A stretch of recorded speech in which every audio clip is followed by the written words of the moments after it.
नमस्कार, मी विलास बडे. न्यूज 18 लोकमतच्या या बुलेटिनमध्ये आपल्या सगळ्यांचं स्वागत. पुणे जिल्ह्यातल्या वडू बुद्रुक इथल्या संभाजी महाराजांच्या समाधीस्थळी शनिवारी रोहित पवारांच्या नेतृत्वात राष्ट्रवादी काँग्रेसनं आत्मक्लेश आंदोलन केलं. मात्र यावेळी स्थानिक खासदार डॉक्टर अमोल कोल्हे अनुपस्थित असल्यानं ते नाराज असल्याची चर्चा रंगली. मात्र खासदार अमोल कोल्हेंनी रोहित पवारांना चिमटा काढत आत्मक्लेशापेक्षा ठसा उमटवण्याला आणि छत्रपतींचं महत्त्व अधोरेखित करण्याला माझं प्राधान्य असल्याची प्रतिक्रिया दिली आहे. तसंच वडू तुळापूर इथं करण्यात आलेल्या आत्मक्लेश आंदोलनाची मला पूर्वकल्पना नसल्यामुळे उपस्थित राहू शकलो नाही असा खुलासा खासदार अमोल कोल्हेंनी केलाय. प्रामाणिकपणे सांगू इच्छितो, एक म्हणजे असं कुठलं तरी आंदोलन मतदारसंघात केलं जातं याची मला आयोजकांकडून पूर्वकल्पना देण्यात आली नव्हती आणि त्यामुळे माझे पूर्वनियोजित कार्यक्रम हे जे होते त्यात सगळ्यात महत्त्वाची गोष्ट ही होती की छत्रपती संभाजीनगरमध्ये छत्रपती संभाजी महाराजांचा इतिहास हा घरोघरी पोहोचावा या दृष्टिकोनातून आपण शिवपुत्र संभाजी या महानाट्याचं आयोजन केलेलं आहे आणि त्या संदर्भात सगळ्याच राजकीय पक्षाच्या नेत्यांची, सगळ्या सामाजिक कार्यकर्त्यांची, सोशल इन्फ्लुएन्सर्सची मी भेट घेतो आणि जर मला कदाचित या आत्मक्लेश आंदोलनाची पूर्वकल्पना असती तर यात फरक करता आला असता. परंतु मी धडधाकट आहे आणि अचानक यावर काहीतरी वेगळ्या चर्चा करण्यापेक्षा मला असं वाटतं की छत्रपती शिवाजी महाराजांचा अवमान सहन केला जाणार नाही ही प्रत्येक शिवभक्ताची भावना आहे, मग तो कोणत्याही राजकीय पक्षात असो वा नसो. खरं तर राष्ट्रवादी काँग्रेसच्या नेत्यांनी काल यांच्या अनुपस्थितीचं कारण हे आजारी असल्याचं सांगितलं. खासदार म्हणतायत ते धडधाकट आहेत, मग पाणी मुरतंय कुठे? वळत पुढच्या बातमीकडे. छत्रपती शिवाजी महाराजांविषयी चुकीचं वक्तव्य करण्याची परंपरा भाजप आमदार प्रसाद लाड यांनी कायम ठेवली आहे. शिवरायांचा जन्म कोकणात झाल्याचं चुकीचं वक्तव्य प्रसाद लाड यांनी केल्यानं राज्यात पुन्हा भडका उडाला.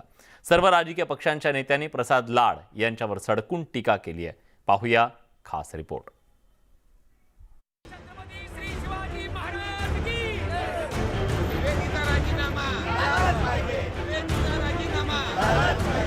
शिवाजी महाराजांचा जन्म हा कोकणात झाला. शिवाजी महाराजांचा जन्म हा कोकणात झाला.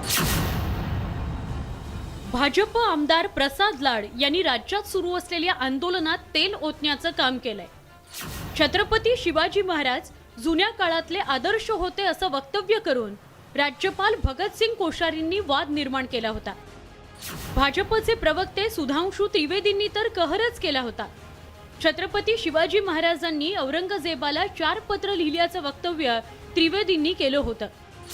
तर पर्यटन मंत्री मंगलप्रभात लोढा आणि बाळासाहेबांची शिवसेनेचे आमदार संजय गायकवाड यांनी तर छत्रपती शिवाजी महाराजांची तुलना मुख्यमंत्र्यांशी करण्याचा प्रताप केला होता.